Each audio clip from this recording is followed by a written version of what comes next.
Recently I had the good fortune to meet up with a few families from here in the Pacific Northwest. Each of these families has a child who was born without any fingers on one of their hands, and the purpose of our visit was to get together so that I could teach the families how to build a device for their own child. Two of these families had already learned how to build an earlier version of the device, and for one of these families, it was their very first time learning how to build a device of this type. All of the members of each of these families were all able to take part in this process, and by the end of the meetup, each family had succeeded in building a device. In addition to the families succeeding in this task, this entire process was very exciting because it appears to be something that might be able to grow itself. Parents who learn to build devices for their own children can then take that knowledge and teach other parents that are interested in doing the same thing for theirs. For two of the families at this meetup, it wasn't actually their first time building a device. They had both worked with me previously to learn how to build an earlier version of the hand.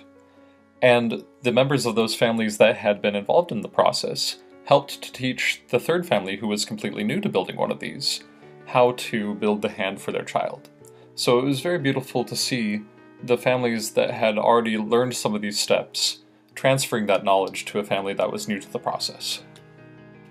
Since all of the family members were involved, including the kids that would be using the devices, this represents something very neat for the children themselves, because they got to have an active role in building their hand, and have that sense of personal pride that they helped to create the device that they're using.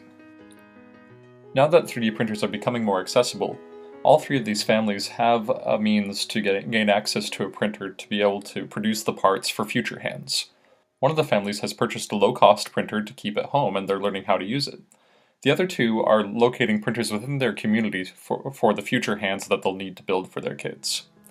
This being the case, when their child outgrows a hand, they'll be able to print a new one and assemble it for about $50 in materials cost, plus the time that they put into the process. Of course, the time that they put into the process is not something that's really factored in, because all of us that are parents know we already automatically spend tons of times on the things that we do for our children. In order to address any potential safety concerns, all of these families are making sure to keep their doctors in the loop, to review the devices that they build and make sure that there isn't anything that's going to cause problems for their child. It will be exciting to watch as time goes by and see the number of families that learn to do this and then also teach it to others that are interested.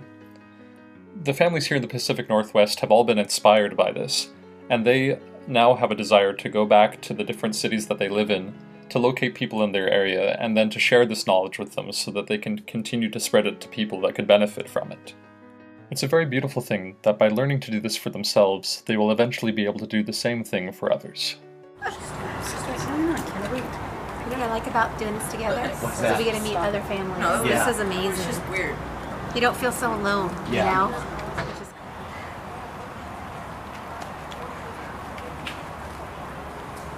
More with it.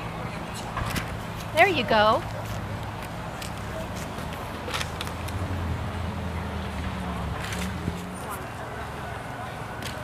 Good job.